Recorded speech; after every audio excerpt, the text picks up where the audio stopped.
नमस्कार, आप सभी का एक बार फिर से मैं आपका दोस्त रत्नेश स्वागत करता हूं आपके अपने यूट्यूब चैनल बवाली पे। जैसा कि आप सभी को पता है कि कहानी स्मृति प्रेम की सीरीज चल रही है, जिसका पहला अध्याय पिछले सप्ताह आपने सुना था। अगर अभी तक आपने इस कहानी का पहला अध्याय नहीं सुना है तो नीचे डिस्क्रिप्शन बॉक्स में मैंने उसका लिंक दे दिया है, कृपया जाइए और पहला अध्याय सुनिए। तो चलिए, कहानी स्मृति प्रेम जिसको लिखने वाले हैं सिवान के रहने वाले विवेक सिंह, इस कहानी की दूसरी कड़ी में हम पहुंचते हैं।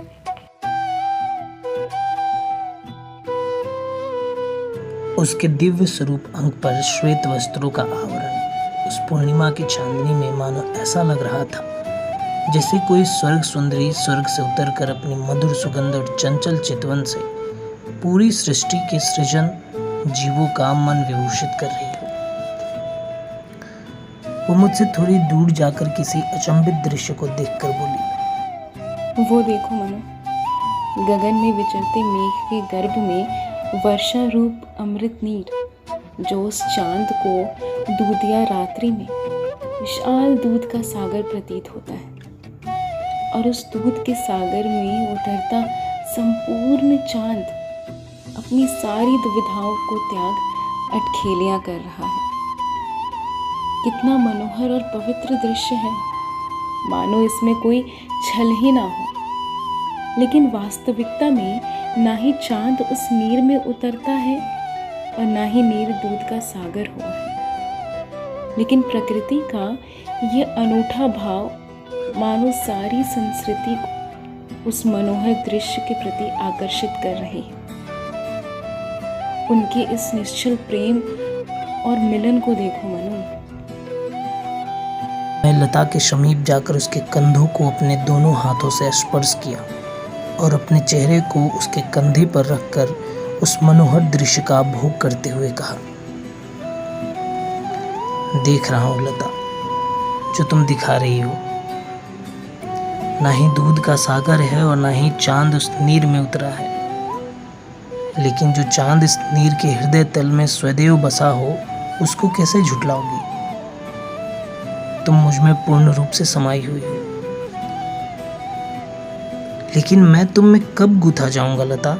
मेरे अंदर भी वही निश्चल प्रेम है जो उस चांद और दूध के समान दिख रहे नीर में है।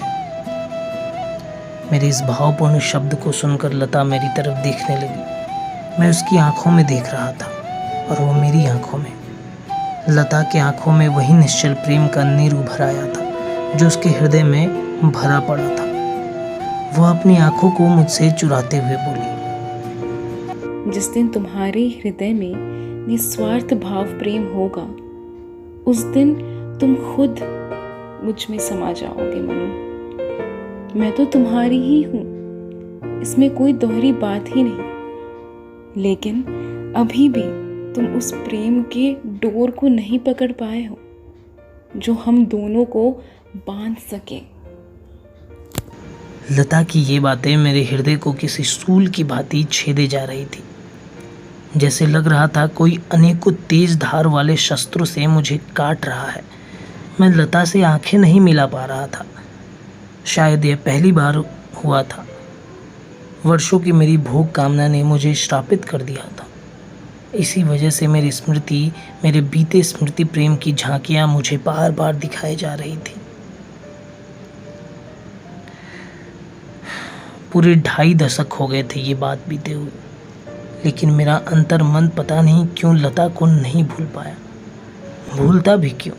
वो मेरी ही कामना की आग में जो झुलस कर चित्कार कर रही थी। यही तो श्रावण का महीना था। बागों में झूले लगे थे, चारों तरफ कंचन हरियाली ही हरियाली थी, और बागों में वृक्षों के साख पर लगे झूलों पर झूलती नवयुवतियाँ जो कजरी गागा के अपने यौवन में मदमस्त श्रावण का रसपान कर रही थी। उन्हीं झूलों के बीचों बीच फूलों की गुत्थियों से शोभित झूले पर लता को झूलते देखा था मैंने। उसके यौवन श्रृंगार का तेज उसके प्रति मुझे विभूषित कर दिया था। उसके चंचल मन चले पैर कहीं एक जगह रुकते न थे, कभी किसी झूले पर तो कभी किसी झूले पर। उसकी सहेलियां उसकी इस अटखेलियों का परिपूर्ण अभ्यस्त हो चुकी थी। इसीलिए वो लता के इस मनचले व्यवहार से मदमस्त मुस्कुरा रही थी।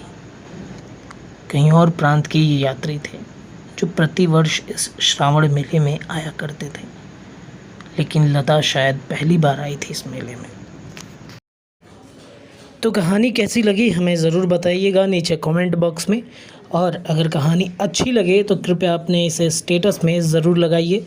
मिलते हैं एक नए एपिसोड के साथ, तब तक के लिए बहुत बहुत धन्यवाद।